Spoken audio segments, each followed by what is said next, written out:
बिस्मिल्लाहिर्रहमानिर्रहीम। आज हमने स्टार्ट करना है चैप्टर 7 किंगडम प्रोटिस्टा।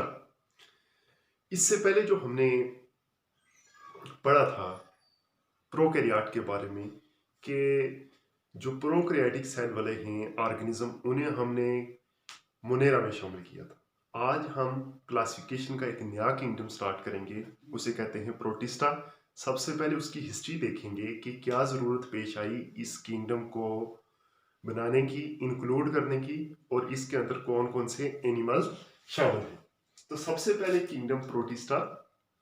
इससे पहले किंगडम मोनेरा पड़ा था जिसमें प्रोकैरियोटिक ऑर्गेनिज्म थे।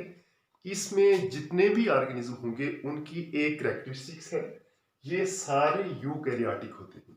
इससे पहले जो भी पड़े थे वो सारे प्रोकैरियोट थे। ये फर्स्ट ऑर्गेनिज्म है जो यूकैरियोट है। तो यूनिसेलुलर होते हैं mostly. Protista are unicellular, colonial और simple multicellular organism. They have eukaryotic cell, it means इनका ट्रू न्यूक्लियस होता है। इससे पहले ये यूकैरियोटिक सेल का फर्स्ट किंगडम है। इससे पहले हमने जो पढ़ा था वो प्रोकैरियोट होते थे। यूकैरियोट का फर्स्ट किंगडम है प्रोटिस्टा। इसमें एक बात है कि these are evolve from prokaryote. इसका मतलब ये है कि ये इनके जो इंसेस्टर हैं वो प्रोकैरियोट थे। प्रोकैरियोट में जब एवोल्यूशन हुई तो एवोल्यूशन होने के नतीजे में यूकैरियोट बने और वो यूकैरियोट प्रोटिस्टा बने। तो protista are evolve from prokaryote. तो सबसे पहले दुनिया में प्रोकैरियोट बने, प्रोकैरियोट इवॉल्व हुए, एवोल्यूशन हुई तो प्रोटिस्टा बन गए। प्रोटिस्टा में फर्दर जब एवोल्यूशन हुई तो उसमें कुछ फंगस बन गए, कुछ प्लांट्स बन गए और कुछ एनिमल्स बन गए। तो प्लांट, फंगस और एनिमल्स ये तीनों इवॉल्व हुए हैं प्रोटिस्टा से, और प्रोटिस्टा खुद इवॉल्व हुआ है प्रोकैरियोट से। अब इसे कहते हैं किंगडम ऑफ एक्सक्लूजन। एक्सक्लूड करने से मुराद है निकाल देना। ये किंगडम, इसमें तमाम वो ऑर्गेनिज्म हैं जो किसी और किंगडम में इंक्लूड नहीं हो सकते, जिनकी कैरेक्टरिस्टिक्स प्लांट्स, एनिमल, फंगस या फिर प्रोकैरियोट से मैच नहीं कर रही होती, उनको हम एनिमल्स को प्रोटिस्टा में इंक्लूड कर देते हैं। इसलिए इसे कहते हैं किंगडम ऑफ एक्सक्लूजन। एक्सक्लूड करते हैं कोई भी एनिमल जो किसी किंगडम में प्रॉपरली फिट ना आ रहा हो, उसको हम प्रोटिस्टा में इंक्लूड कर देते हैं। तो इसलिए इसे किंगडम ऑफ एक्सक्लूजन भी कहते हैं। ये देखेंगे आगे कि क्यों किंगडम ऑफ एक्सक्लूजन कहा था। इसके बाद इनकी ये बाकी जो यूकैरियोट है, फंगस, प्लांट और एनिमल, इनसे डिफरेंट इसलिए हैं क्योंकि ये एम्ब्रियो से डेवलप नहीं होते। तो अगर इसकी कैरेक्टरिस्टिक्स आ जाए तो what are the characteristics of protista, तो आपने लिखना है unicellular, colonial, simple multicellular, eukaryotic, evolve from prokaryote and not develop from embryo. इनमें डेवलपमेंटल स्टेज में कभी भी एम्ब्रियो नहीं बनता। अब हम इसकी हिस्ट्री को थोड़ा बहुत देख लेते हैं कि ये सबसे पहले 1861 में जॉन हॉग एक साइंटिस्ट था। इसने फर्स्ट टर्म प्रोटिस्टा की टर्म डिस्कवर की। उसने प्रोटिस्टा के अंदर तमाम माइक्रो ऑर्गेनिज्म को इंक्लूड किया कि जितने भी माइक्रो ऑर्गेनिज्म है वो प्रोटिस्टा है। फिर जब तो किंगडम सिस्टम पे ऑब्जेक्शन हुई तो उसको सॉल्व करने के लिए 1866 में अर्नेस्ट हेकल साइंटिस्ट था। इसने फर्स्ट टाइम किंगडम प्रोटिस्टा में वो एनिमल रखे जो प्लांट्स और एनिमल में नहीं क्लासिफाई हो रहे थे। तो लिहाजा तो इसलिए इसे किंगडम ऑफ एक्सक्लूजन भी कहते हैं। तो अर्नेस्ट हेकल ने ये काम किया, 3 किंगडम सिस्टम प्रपोज किया था। इसने कहा था पहले 2 किंगडम सिस्टम था, प्लांट्स एंड एनिमल्स। तो मसला बना था यूग्लिना का। यूग्लिना का ये इशू था कि वो प्लांट लाइक भी कैरेक्टरिस्टिक्स थी, एनिमल लाइक भी थी। तो उस वक्त उसने ये कहा कि इसके लिए हम एक अलग किंगडम डिस्कवर कर लेते हैं, उसे कहा था प्रोटिस्टा। तो 1866 में फर्स्ट टाइम ये किंगडम डिस्कवर हुआ प्रोटिस्टा का। फिर 1938 में हार्वर्ड कॉपीलैंड ने ये काम किया था कि बैक्टीरिया को प्रोटिस्टा से अलग कर दिया। पहले बैक्टीरिया भी प्रोटिस्टा में इंक्लूड थे। जब यूकैरियोट और प्रोकैरियोट की टर्म डिस्कवर हुई तो उसने प्रोटिस्टा में से प्रोकैरियोट को निकाल दिया। प्रोकैरियोट का जब अलग किंगडम बन गया तो फिर प्रोटिस्टा में सिर्फ और सिर्फ वो एनिमल आगे जो यूनिसेलुलर यूकेरियोटिक थे और एम्ब्रियो से डेवलप नहीं होते थे। फिर 1969 में जब फाइव किंगडम सिस्टम प्रपोज किया रॉबर्ट व्हिटेकर ने, तो उसको भी एक अलग किंगडम का स्टेटस दे दिया, प्रोटिस्टा का। तो इस तरह अभी जो फाइव किंगडम सिस्टम है उसमें प्रोटिस्टा एक अलग किंगडम है। अच्छा, हमने पढ़ा था कि जो प्रोटिस्टा हैं ये तीन तरह के आगे इससे इससे एनिमल्स भी बनते हैं, प्लांट्स भी बनते हैं और फंगस भी बनते हैं। तो इसको थ्री मेजर कैटेगरी में हमने डिवाइड किया। एक एनिमल लाइक प्रोटिस्ट हैं, दूसरे प्लांट लाइक प्रोटिस्ट हैं, तीसरे फंगस लाइक प्रोटिस्ट हैं। जिनकी कुछ कैरेक्टरिस्टिक्स फंगस से मिलती हैं वो फंगस लाइक, जिनकी प्लांट से मिलती हैं वो प्लांट लाइक, और जिनकी एनिमल से मिलती हैं वो एनिमल लाइक हैं। एनिमल लाइक प्रोटिस्ट को प्रोटोजोआ कहते हैं। जोआ, प्रोटोजोआ एनिमल लाइक प्रोटिस्ट है। इनकी जो कैरेक्टरिस्टिक्स हैं ये एनिमल से मिलती हैं, लिहाजा इनको एनिमल लाइक प्रोटिस्ट कहते हैं। उसकी डिफरेंट आगे सब डिवीजन्स हैं, कैटेगरीज हैं। सबसे पहले है अमेबा। अमेबा के बारे में आपने पढ़ा है कि ये यूनिसेलुलर यूकैरियोटिक ऑर्गेनिज्म है। अब ये जो यूनिसेलुलर यूकैरियोटिक ऑर्गेनिज्म है ये होता कहाँ है? ये फ्रेश वाटर में होता है, मैरीन वाटर में और सॉइल में भी होता है, टेरेस्ट्रियल भी। ये इसका हैबिटेट है। फ्रेश वाटर से भी इसको ले सकते हैं, सॉइल से भी ले सकते हैं। ये इसके अंदर कोई स्पेसिफिक स्ट्रक्चर नहीं है मूव करने के लिए, तो लिहाजा इसका साइटोप्लाज्म, यहाँ पे साइटोप्लाज्म है, वो जिस साइट पे फ्लो करेगा उसी साइट पे सीडोपोडिया बन जाएगा। सीडो कहते हैं फॉल्स को और पोडिया मीन फीट को। False feet are known as pseudopodia. इसका जो साइटोप्लाज्म है, साइटोप्लाज्म जिस साइड पे मूव करेगा उस साइड पे सीडोपोडिया फिंगर लाइक प्रोजेक्शन बन जाएगी, उसे सीडोपोडिया कहते हैं। सीडोपोडिया की मदद से ये मूव करेगा। इसकी एक एग्जांपल है एंट अमेबा हिस्टोलाइटिका। ये अमेबिक डायसेंट्री डायरिया काज करता है। अमेबा की वजह से डायसेंट्री जो होती है, ब्लडी डायरिया, उसको वो काज करता है। अमेबिक डायसेंट्री काज करता है एंट अमेबा हिस्टोलाइटिका। ये इसके एग्जांपल है। अब इसमें से है सबसे जेन अमेबा कौन सा, सबसे बड़ा अमेबा कौन सा है? वो है पैलियोमैक्सा प्लूस्टेरिस। ये एक प्रीमिटिव ऑर्गेनिज्म था, प्रीमिटिव यूकैरियोट। पैलियोमैक्सा प्लूस्टेरिस एक ऑर्गेनिज्म है, सबसे बड़ा जेंट अमेबा है। इसकी कुछ कैरेक्टरिस्टिक्स हैं। ये अप टू 800 माइक्रोमीटर इसका डायमीटर है। इसकी कैरेक्टरिस्टिक्स ये है कि इसका जो न्यूक्लियस है ये मल्टी मेम्ब्रेन बाउंडेड है। मल्टी मेम्ब्रेन बाउंडेड यानी कि इसके न्यूक्लियस के इर्द गिर्द मोर देन वन मेम्ब्रेन है। अब ये इसके अंदर यूकैरियोटिक ऑर्गेनेलिज नहीं होते, अदर ऑर्गेनेलिज इसके अंदर मेम्ब्रेन बाउंडेड ऑर्गेनेलिज नहीं होते। No other membrane bounded organelles. ये मिथियोजेनिक बैक्टीरिया से, मिथियोजेनिक बैक्टीरिया इससे ये एनर्जी इनटेक करता है। मिथियोजेनिक बैक्टीरिया ऑक्सीडेशन के जरिए से इसके लिए फूड प्रोड्यूस करते हैं। तो मिथियोजेनिक बैक्टीरिया जो फूड प्रोड्यूस करेंगे इसके लिए वो उसको यूज करेगा। इसके बाद ये पाया कहाँ जाता है? ये बॉटम ऑफ मड में, bottom of fresh water pond, fresh water pond में, उसके बॉटम में मड में पाया जाता है। पैलियोमैक्सा प्लूस्टेरिस। ये शॉर्ट क्वेश्चन आएगा कि what is giant amoeba, what is pelomyxa प्लूस्टेरिस।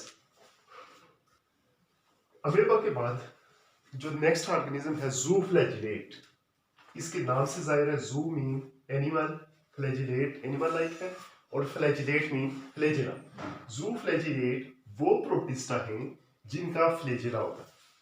अब ये फ्लैजेला देखेंगे क्या है, ये यूनिसेलुलर ऑर्गेनिज्म है, इनकी शेप स्फेरिकल होगी या इलांगेटेड होगी, स्फेरिकल या फिर इलांगेटेड होगी, इस तरह इलांगेटेड या स्फेरिकल शेप होगी।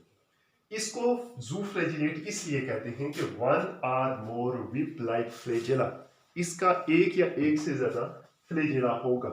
अब ये एक स्ट्रक्चर है, इसका ये फ्लैजेला है, ये जो फ्लैजेला है ये एक भी हो सकता है, एक से ज्यादा भी हो सकते हैं। इस फ्लैजेला का ये फ्लेक्सिबल फ्लैजेला है, इस फ्लैजेला की मदद से ये मूव करता है, एक जगह से दूसरी जगह मूव करने के लिए ये फ्लैजेला का सहारा लेता है, फ्लैजेला की मदद से ये मूव करता है।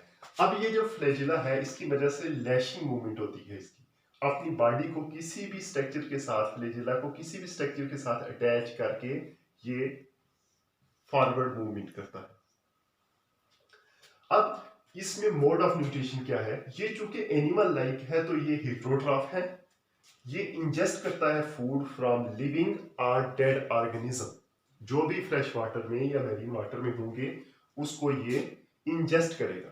एंडोसाइटोसिस भी होगी इसमें, एंडोसाइटोसिस की मदद से। अब ये तीन तरह के होते हैं, कुछ सिम्बायोट्स होते हैं, यानी कि किसी दूसरे लिविंग ऑर्गेनिज्म के साथ सिम्बायोटिक रिलेशनशिप रखते हैं, उससे भी फायदा पहुंचाते हैं, खुद भी फायदा उठाते हैं, पैरासाइटिक भी हो सकते हैं और फ्री लिविंग भी होते हैं। सिम्बायोट में एक एग्जांपल है ट्राइकोनिम्फास। ट्राइकोनिम्फास एक सिम्बायोटिक जूफ्लैजिलेट है जो कि गट ऑफ टर्माइट, दीमक के गट में रहते हैं, और जब दीमक लकड़ी को इंजेस्ट करती है, डाइजेस्ट करती है, तो उस वक्त वो specific enzyme produce, cellulase enzyme देती है, जिसकी वजह से ट्राइकोनिम्फास जो हैं, ट्राइकोनिम्फास वुड को डाइजेस्ट करते हैं, डाइजेस्ट वुड डाइजेशन में हेल्पफुल होगी, और बदले के तौर पे ट्राइकोनिम्फास को प्लांट फूड, ये टर्माइट फूड प्रोवाइड करेगी जो वो प्लांट से हासिल करेगी। तो ये सिम्बायोटिक रिलेशनशिप है बिटवीन टर्माइट एंड ट्राइकोनिम्फास। नेक्स्ट है पैरासाइटिक जूफ्लैजिलेट। पैरासाइटिक जूफ्लैजिलेट वो है जो किसी भी लिविंग ऑर्गेनिज्म या होस्ट के ऊपर रहते हैं, और होस्ट के ऊपर रह के उसमें डिजीज भी काज करते हैं और उससे न्यूट्रिशन भी लेते हैं। तो उसमें ट्राइपेनासोमा है, ये जो ट्राइपेनासोमा है, ये ट्राइपेनासोमा एक डिजीज काज करता है लिविंग ऑर्गेनिज्म में, ह्यूमन में, उसे कहते हैं अफ्रीकन स्लीपिंग सिकनेस। ये डिजीज काज करता है अफ्रीकन स्लीपिंग सिकनेस। ये जो कि यूनिसेलुलर है, तो इसको ट्रांसमिट करने के लिए एक होस्ट है, इसे कहते हैं सीसी फ्लाई। सीसी फ्लाई है, इसके जरिए से ये ह्यूमन में जाता है और ह्यूमन में अफ्रीकन स्लीपिंग सिकनेस काज करता है। तो ये पैरासाइटिक है। इसके बाद फ्री लिविंग है कुछ, ये जो फ्री लिविंग है, फ्री लिविंग में आ जाता है कोनोफ्लैजिलेट। ये डेलिकेट कॉलर की मदद से, किसी एक स्टॉक है ये, इस स्टॉक की मदद से किसी भी स्ट्रक्चर के साथ अटैच हो जाएंगे, ये फ्लैजेला होगा इनका, और ये सिजाइल होते हैं, मूव नहीं कर सकते, और ये किसी भी सरफेस के साथ with the help of stock attach हो जाते हैं। ये इसके साथ सरफेस के साथ अटैच होते हैं और फिर ये सिजाइल हैं, अनएबल टू मूव। इनकी स्पॉन्ज से रिजेम्बलेंस है, और ये इनके जो कॉलर्स हैं ये स्पॉन्ज से मिलते हैं। एनिमल किंगडम में हम पढ़ेंगे स्पॉन्ज क्या होते हैं, वो ऐसे एनिमल हैं जो कोरल रीफ बनाने के काम आते हैं। तो लिहाजा symbiont, parasitic, trichonympha, trypanosoma and choanoflagellate are example of zooflagellate. Zooflagellate के बाद नेक्स्ट ऑर्गेनिज्म है सीलिएट। सीलिएट सीलिया से निकला है। These are unicellular organism, unicellular eukaryotic organism. इनकी जो आउटर कवरिंग है, ये इसकी आउटर कवरिंग में एक मेम्ब्रेन होती है, फ्लेक्सिबल मेम्ब्रेन होती है, इसको कहते हैं पेरिकल। ये जो पेरिकल है ये इसको शेप प्रोवाइड करती है, ये फ्लेक्सिबल होती है, एक डेफिनेट शेप प्रोवाइड करती है, एक स्पेसिफिक शेप होती है सिलिएट की ड्यू टू पेलिकन। ये एमसीक्यूज आता है कि the outer covering of ciliate is known as pelican. अब what is cilia? Cilia are fine short hair-like structure that are present outside the ciliates are known as cilia। तो cilia की वजह से ये जो hair-like structure आपको नजर आ रही है ये cilia है। इन cilia की वजह से इसे ciliate इसका नाम रखा गया है। अब ये जितने भी cilia हैं ये बीट करते हैं इन कोऑर्डिनेटेड फैशन। कोऑर्डिनेटेड फैशन से मुराद है कि जब इसने फॉरवर्ड मूव होना होता है तो सारे सीरिया फॉरवर्ड मूव करवाएंगे, इसको बैकवर्ड मूव होना होगा तो सारे बैकवर्ड मूव करेंगे, और सराउंडिंग में मूव होना होगा तो सब सीरिया की जो डायरेक्शन है वो सराउंडिंग की तरफ हो जाएगी। तो लिहाजा जिस डायरेक्शन में मूव करना होता है ये सारे सीरिया कोऑर्डिनेट करके तो इसको मूव करवाते हैं।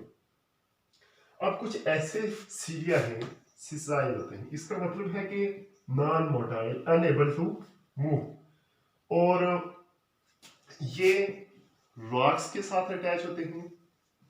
अटैचमेंट इनकी रॉक के साथ होगी तो ये वाटर फ्लो के साथ मूव करते हैं जब भी कहीं इन्होंने मूव करना होगा। ये जो एग्जांपल है ये पैरामीशियम की है, पैरामीशियम। अब ये जब वाटर के साथ मूव करते हैं तो उसमें जो बैक्टीरिया है उसको ये इंजेस्ट करेंगे, ingest bacteria present in water. अब इसको जितने भी